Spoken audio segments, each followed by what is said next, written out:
মধ্যে বন্দী এক যুবকের মৃত্যু ঘিরে রহস্য দানা বেঁধেছে। জেলের মধ্যে বিষ খাইয়ে খুনের অভিযোগ তুলছে পরিবার।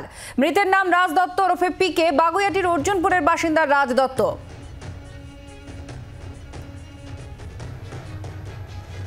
জেলের মধ্যেই বন্দী এক যুবককে বিষ খাইয়ে খুন করা হয়েছে এমনই অভিযোগ করছে তার পরিবার। ঠিক কি অভিযোগ রয়েছে আপনাদের সামনে আমরা তুলে ধরছি, কারণ এই অভিযোগ অত্যন্ত চাঞ্চল্যকর। বন্দির রহস্য মৃত্যু, আর সেখানেই ঠিক কি কি অভিযোগ রয়েছে। দমদম জেলের মধ্যে বন্দি যুবকের রহস্য মৃত্যু। এই মুহূর্তে যে যুবকের মৃত্যু হয়েছে তার ছবি আপনারা দেখতে পাচ্ছেন। আমাদের সঙ্গে রয়েছেন রণা, এই মুহূর্তে সরাসরি আমাদের প্রতিনিধি। রণায় ঠিক কি কি অভিযোগ করা হচ্ছে, কেনই বা তারা অভিযোগ করছেন যে খুন করা হয়েছে, এই অভিযোগ তারা কেন তুলছেন?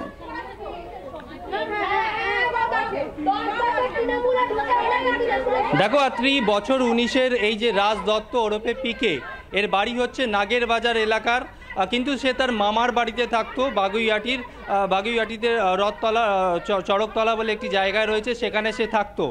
এরপর তোমাকে জানিয়ে রাখি, গত 27শে এপ্রিল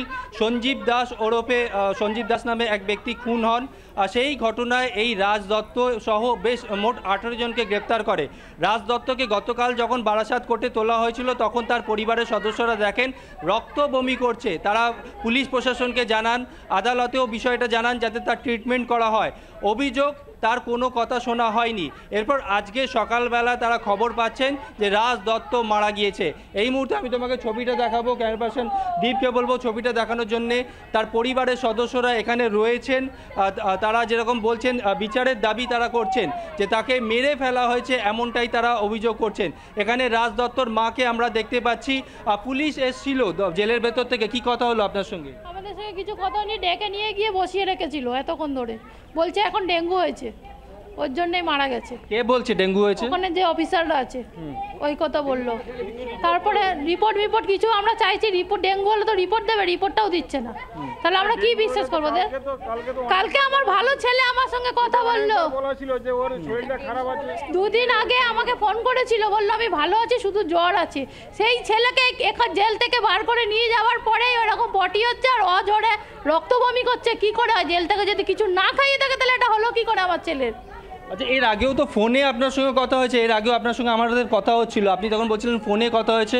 কবে কথা হয়েছে? লাস্ট কবে কথা হয়েছে? রোজই কথা হয় ফোনে রোজই কথা হয় ওর সাথে। কটার সময় ফোন করতো? ওর যখন 7টার সময় করতো, রাত্রিরে 10টার পরে করতো, 11টায় করতো, কোনো টাইম ছিল না করার। জেলের ভেতরে কি আপনার ছেলের কাছে মোবাইল ছিল? না। তাহলে ও কোথা থেকে ফোন করতো? জেলের মধ্যেই আছে, জেলের ওখান থেকে টাকা নেয়, 200-250 টাকা করে নেয়, ওখান থেকে কথা বলতে দেয়। আচ্ছা, জেলের ভেতরে। আপনারা টাকা দিয়ে রাখতেন? আমরা এখানে খাবার দিতাম, ওখান থেকে 500 টাকা করে ক্যান্টিনে দিতাম, আর 250 টাকা করে ফোন করার জন্য টাকা দিতাম। প্রত্যেকটা বাড়ির লোক দিতাম, সপ্তাহে সপ্তাহে টাকা দিতে হতো। অর্থাৎ জেলের ভেতর থেকে ফোনে কথা হতো, এমনটাই অভিযোগ করছেন বা দাবি করছেন জেলে বেআইনি বা নিয়ম বহির্ভূত কাজ হতো, এই অভিযোগ যেমন করছেন তিনি, কিন্তু মূল অভিযোগ তো তার সন্তানের মৃত্যু।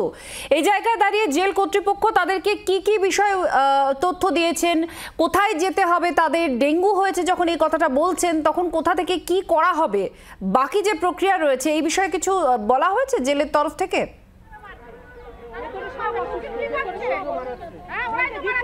দেখো, জেলের তরফে পুলিশ কর্তারা এসেছিলেন, তারা পরিবারের সঙ্গে কথা বলেছেন। আপনার সঙ্গে একটু আগে পুলিশের কথা হচ্ছিল, জেল পুলিশের? না, আমার সঙ্গে কোনো কথা হয়নি। আমার হাজবেন্ডের সঙ্গে কথা হয়েছে, হাজবেন্ডকে ডেকে নিয়ে গেছে। এখন কি বলছে? ডেঙ্গু হয়েছে বলছে, তো ডেঙ্গু হয়েছে, কিন্তু আমার ছেলের ডেঙ্গু হয়নি। ওরা মিথ্যে রিপোর্ট দিচ্ছে ওখান থেকে, বলছে ডেঙ্গু হয়েছে। আমার ছেলের ডেঙ্গু হয়নি। আমার ছেলের ওরাই কিছু খাইয়ে এটা করেছে, আর এর মধ্যে জড়িত আছে দেবরাজ রায় আর ওই পটলার বউ পিঙ্কি। একদমই অভিযোগ করছেন। এখানে মৃতের মাসি রয়েছে, তিনি কান্নায় ভেঙে পড়েছেন, তার সঙ্গে একবার আমরা কথা বলার চেষ্টা করব। মৃতের মাসিকে আমরা দেখতে পাচ্ছি, সকাল থেকে তিনি কিন্তু বলছিলেন যে তার যে সন্তান, অর্থাৎ আমি আপনার সঙ্গে একবার বুঝতে পারছি আপনার মনের অবস্থা। কার বিরুদ্ধে মূলত আপনি অভিযোগ করছেন? আমি অভিযোগ করছি দেবরাজ চক্রবর্তী, পিঙ্কি দাস। এরা কারা? এরা হচ্ছে পটলার মিসেসের নাম পিঙ্কি দাস, আর আমাদের বিধায়ক ওর নাম হচ্ছে দীপদাস চক্রবর্তী। কিছুদিন আগে একটা রক্তদান শিবির হয়েছে পটলার পাড়াতে, এরা সব থানায় গিয়ে গোল মিটিং করেছে। গোল মিটিংয়ের পরে কালকে ছেলের কোর্ট ছিল, তাহলে কি করে ছেলেটা মারা গেল? সেই কৈফিয়ত আমাকে বাগিয়াটি থানা থেকে ফোন করে বলছে ডেঙ্গু হয়েছে, রিপোর্ট দিতে বলুন। বাগিয়াটি থানায় আমাকে বলছে ডেঙ্গু হয়েছে, ওদের রিপোর্ট দিতে বলুন। এখন কি চাইছেন? আমরা চাইছি এই ছেলের তদন্ত হোক, আমরা ছেলের তদন্ত চাই। ছেলে কি করে মরলো? ছেলে মরার ছেলে না, ভালো ছেলে, সুস্থ ছেলে। ছেলে ফোনে কথা বললে আমি ছেলেকে জিজ্ঞেস করলাম, কালকে এখান থেকে যখন সকালবেলা খাইয়ে নিয়ে গেছে তখনই খাবারে কোনো পয়জন মিশিয়েছে। খাবারে পয়জন মেশানোর পর কোর্টে যাওয়ার সময় ছেলে অনবরত পটি করছে, অনবরত ছেলে রক্ত বমি করছে। তার আগে ছেলে ভালো ছিল, ছেলেকে আমি জিজ্ঞেস করেছি, ছেলে আমায় বললো মাসি আমি ভালো আছি, শুধু আমার পটিটা হচ্ছে না। আমি বললাম বাবা ওখানে ডাক্তার বসে, তুমি যাও ওদের সাথে কথা বলো, উষ্ণ গরম জল খাও, পটির ওষুধ দিতে বলো। অর্থাৎ দুদিক থেকে কিন্তু একটা অভিযোগ, এক তো জেলের ভেতর থেকে কিভাবে ফোনে কথা হতো সেটাও কিন্তু তদন্তের বিষয়, এবং অপর দিকে কিভাবে এই ছেলের মৃত্যু হলো সেটা কিন্তু তদন্তের বিষয়, যেটা আমরা জানতে পাচ্ছি ময়না তদন্তের রিপোর্ট এলে পরিষ্কার হবে রাজ দত্ত ওরফে পিকের মৃত্যু ঠিক কিভাবে হয়েছে। আত্রি, অনেক ধন্যবাদ। রনয় আমাদের প্রতিনিধির সঙ্গে ছিলেন। বাংলার আওয়াজ, বাঙালির আবেগ, জি 24 ঘন্টা।